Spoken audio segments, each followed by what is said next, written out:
Welcome to Duskhaven Sleep Stories, a quiet place where the day gently fades, and soft stories carry you into rest.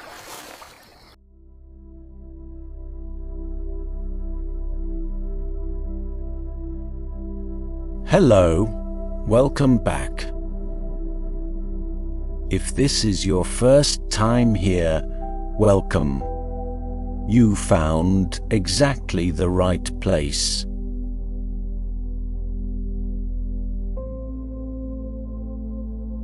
Before anything else, just notice where you are. The surface beneath you, holding you up without being asked. The warmth around you, the way your body already knows, even if your mind hasn't caught up yet, that it is time to stop.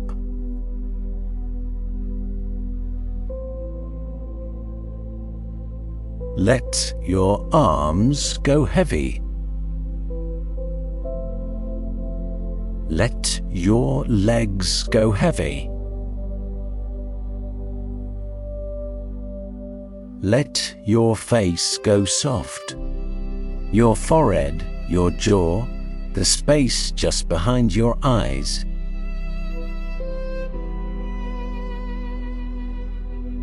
Take one breath in, slowly, all the way down.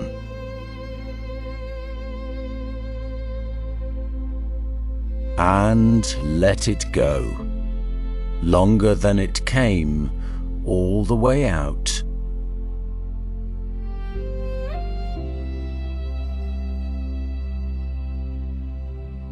Tonight the story will take you somewhere very old and very quiet.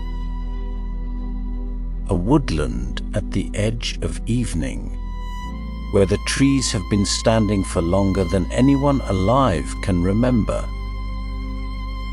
and where one tree in particular, older than all the others, wider than your arms could reach, its heart, long since hollowed into a small and perfect room, has been waiting.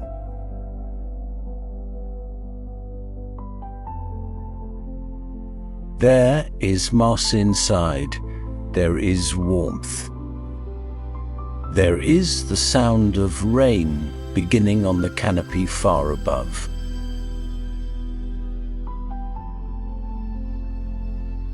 All you have to do is find your way there. Let's go.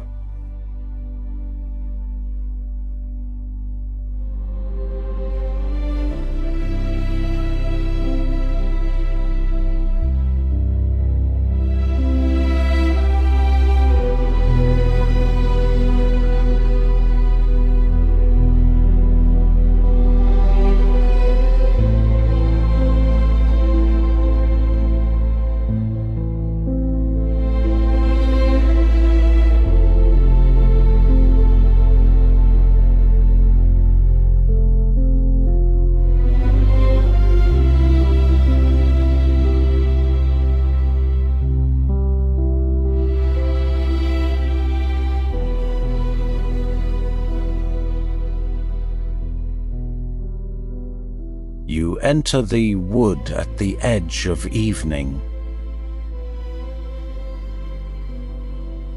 The light, when you step beneath the first trees, changes immediately, not darker exactly, but softer, filtered through layer after layer of leaf until it arrives at you green-tinted and gentle. The kind of light that makes everything look slightly more alive than it did in the open air.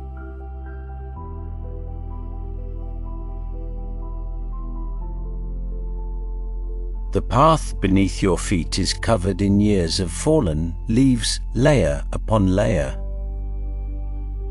The ones on top still showing their autumn colors of rust and gold. The ones below already becoming something else, something darker and richer, already halfway back to the earth they came from. They give softly underfoot, a slight spring in every step, and they smell of something deep and good, the smell of things returning, of a forest composting itself endlessly into the next version of itself.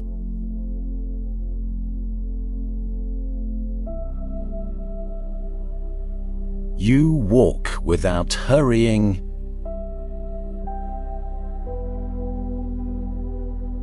The trees on either side of you grow larger as you go deeper, first the younger ones at the woodland's edge, their trunks still slender enough to put your arms around, their bark smooth and pale. Then older ones, wider, darker barked, their roots beginning to show above the ground, curving out from their bases like the fingers of a hand pressed down into the earth.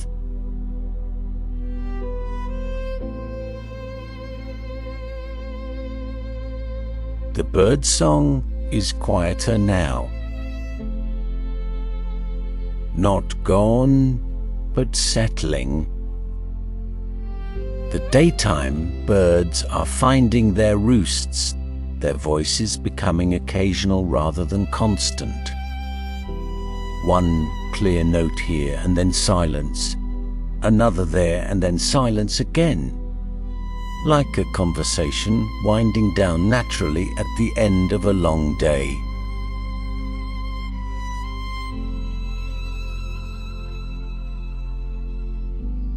You breathe in the woodland air.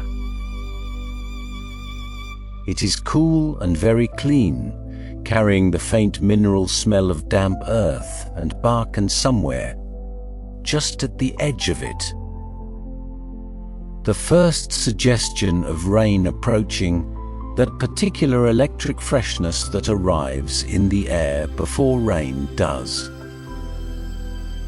As though the weather sends a messenger ahead of itself. You feel it on your face and you keep walking.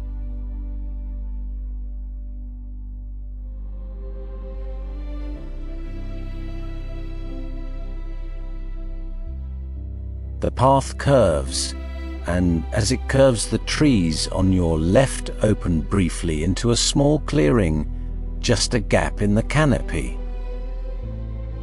perhaps 10 meters across, where a very old tree fell long ago and let the sky in. The clearing is filled with ferns, tall and deeply green,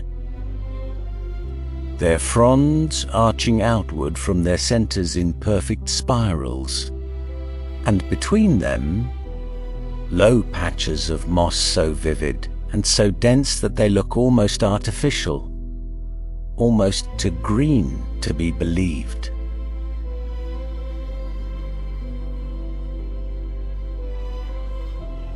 You stop at the edge of the clearing and look at the moss. It covers a fallen log completely, every surface, every curve. A continuous thick blanket of green that softens every edge it touches.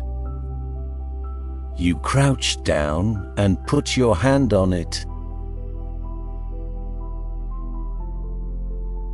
It is extraordinary.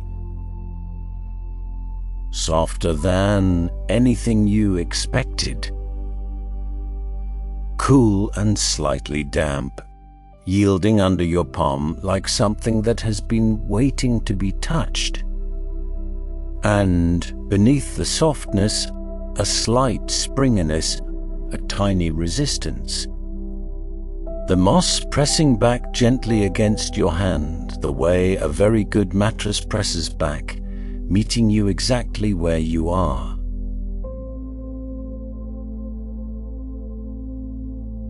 You stay crouched there for a moment, your palm resting on the moss, feeling it. Then the first drop of rain falls. You hear it before you feel it. A single tap on a leaf somewhere above you, and you straighten up and keep walking.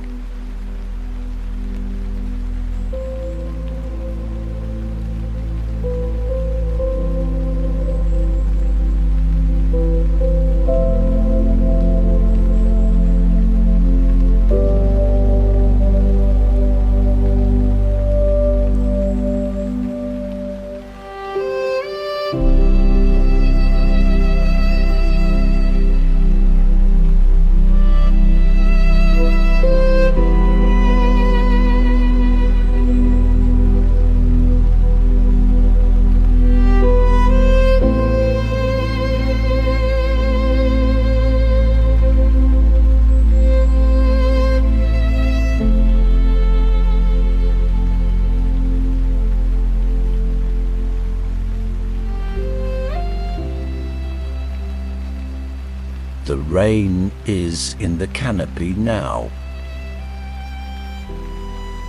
You can hear it up there, a continuous soft percussion on 10,000 leaves, each one taking its small share of the water and passing some of it along, so that by the time any of it reaches you, it has been divided and redistributed.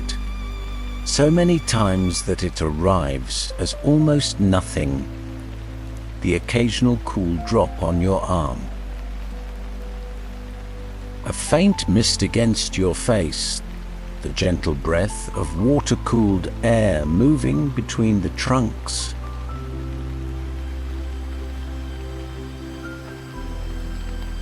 The woodland holds the rain the way it holds everything, quietly, generously, without fuss.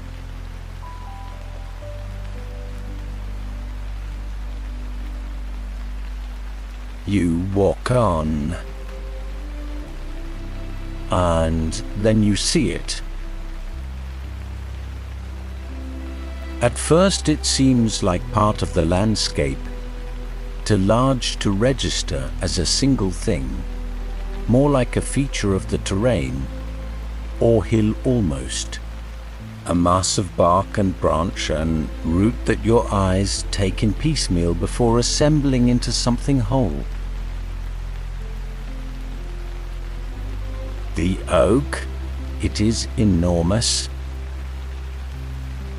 Its trunk is wider than a car is long, perhaps two of them, a great column of deeply grooved bark the color of storm clouds and old pewter, rising from a base of roots that have pushed up through the earth around it in great sweeping arcs, creating small sheltered spaces between them where ferns and wood sorrel and low moss have made their homes.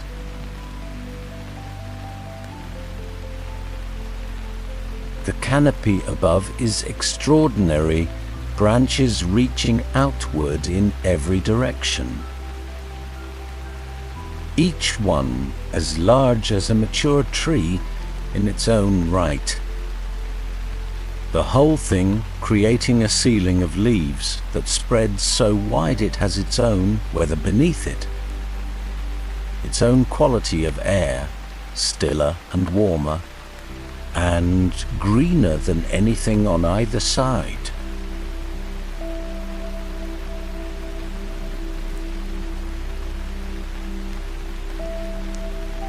You stand before it and simply look up. The rain in the canopy above sounds different here, more complex, more layered. The sound of water moving through something very old and very large, finding its way through 1,000 branches and 1,000 smaller branches and 10,000 leaves. becoming a sound like quiet applause, like a room full of people breathing.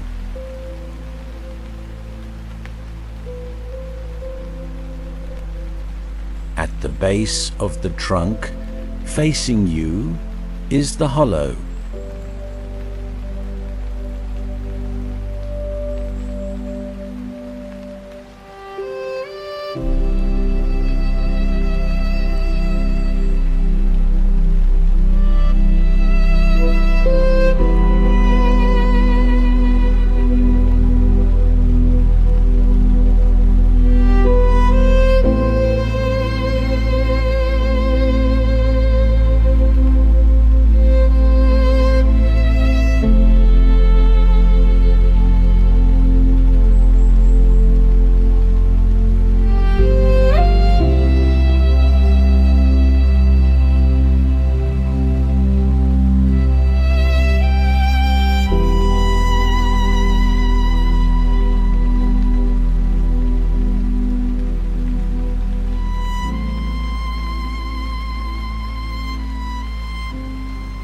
The opening is low.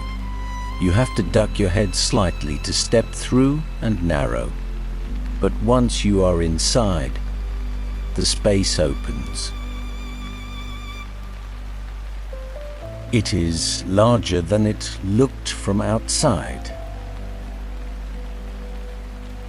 The interior of the hollow is perhaps the size of a small room, not tall enough to stand upright, but wide enough to lie down in, curved on all sides in the way that only something natural is curved, without a single straight line anywhere. Every surface following the logic of the wood itself, the grain of it, the way it grew and hollowed, and grew around the hollow over hundreds of years.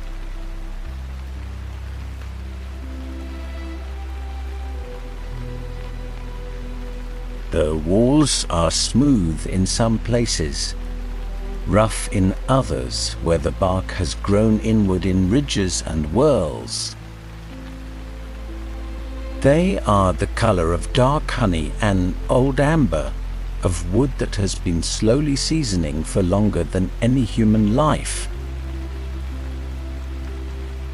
And they are warm, genuinely warm.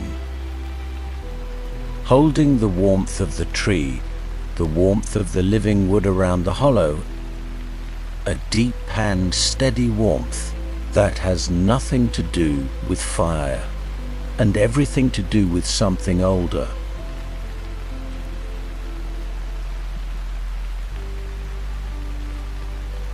The floor of the hollow is covered in moss. Deep moss, thick as a mattress, covering the curved base of the interior completely, dry and soft and slightly springy. The same vivid green as the moss you touched in the clearing, but here sheltered from the rain, kept dry by the great canopy above and the walls of wood around.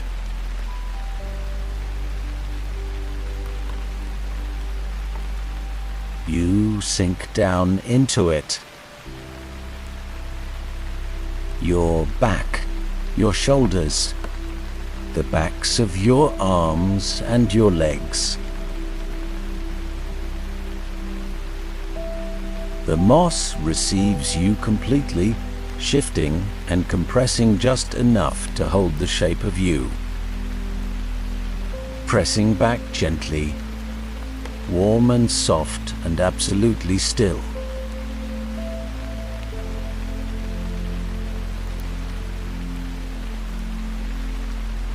You close your eyes for a moment. Outside, the rain continues on the leaves of the great oak above you. The sound of it from in here is extraordinary, all around you in every direction, but muffled and softened by the wood until it is less a sound and more a feeling. A constant, gentle presence, the tree absorbing most of it, and passing a little of it along as the softest possible percussion on the bark above your head.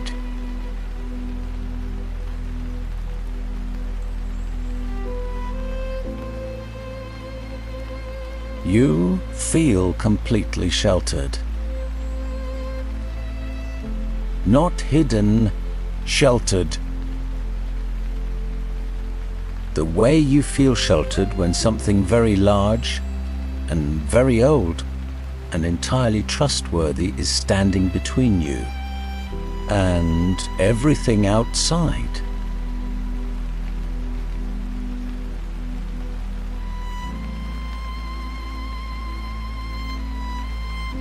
You breathe. The hollow breathes with you.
The light has almost gone.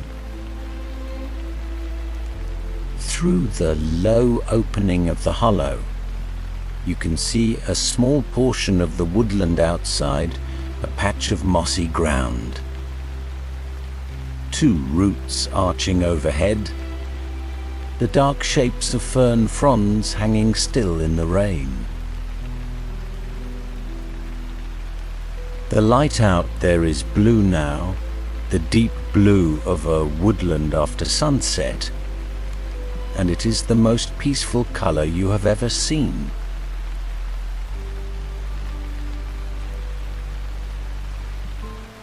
You watch it through the opening without any need to go toward it. You are exactly where you want to be.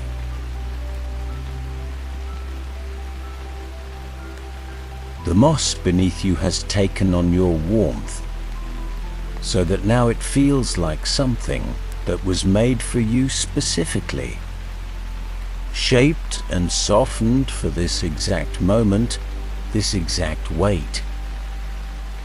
This exact version of tired that you have brought with you into the wood tonight.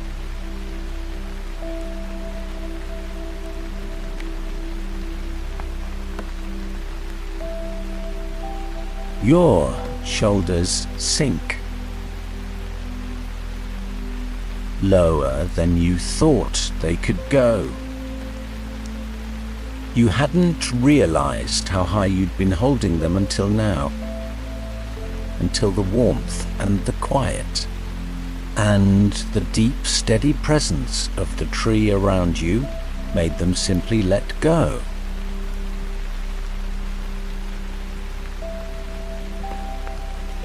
Your hands rest open at your sides.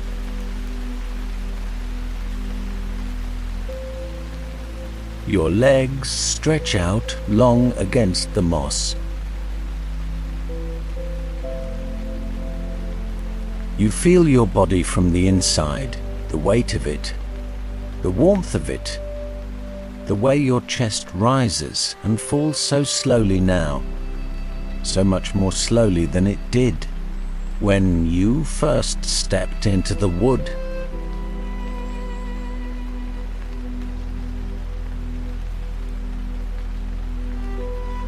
The rain is gentling not stopping, just softening.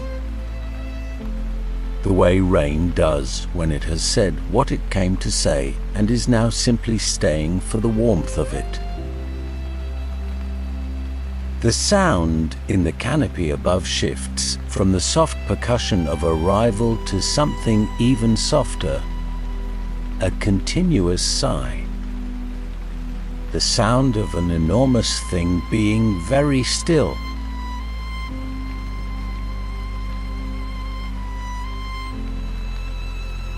A wood mouse appears at the opening of the hollow. Tiny, bright-eyed, perfectly still for one long moment, looking at you without fear. The way wild things look at you when you have been still long enough and quiet long enough and patient enough that you no longer register as a disturbance.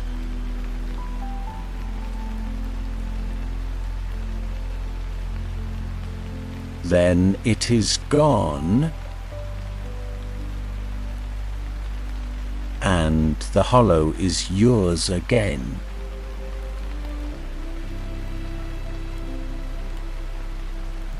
The woodland holds its long, patient breath around you.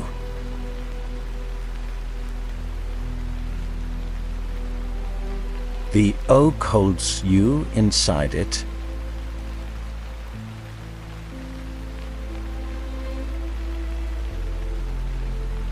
Your eyes are very heavy.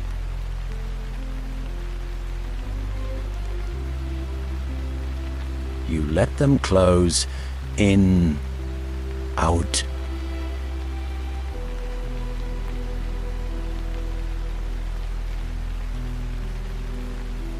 The rain, the moss, the warm dark wood,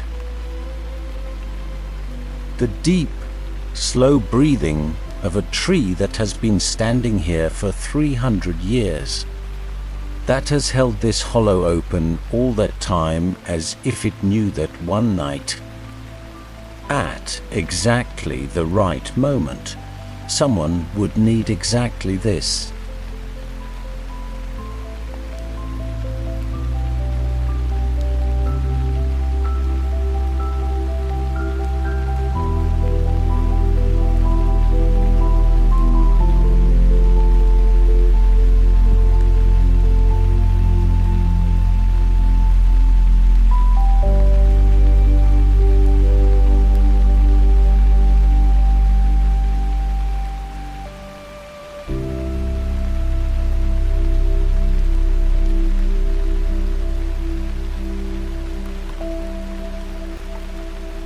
Stay there as long as you need. In that warm hollow, in that moss, with the rain moving through the canopy of the great oak above you, the tree holding you inside it, the woodland holding the tree, the dark and patient night holding everything.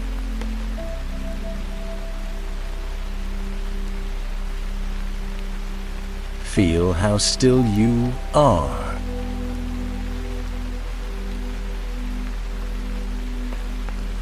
Feel how heavy and warm and completely at rest your body is.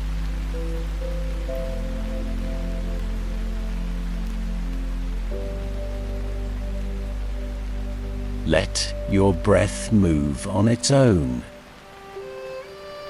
In and out, slow and even, without any effort from you at all.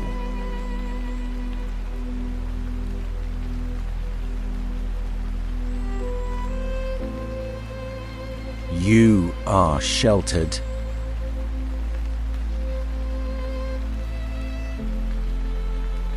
You are held.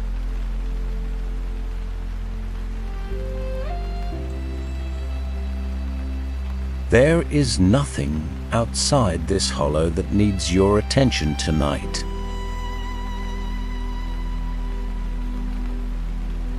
They will keep watch.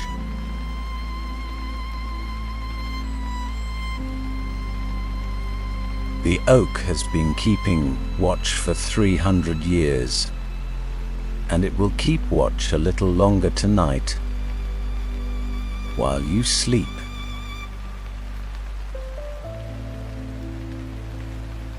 Sleep well.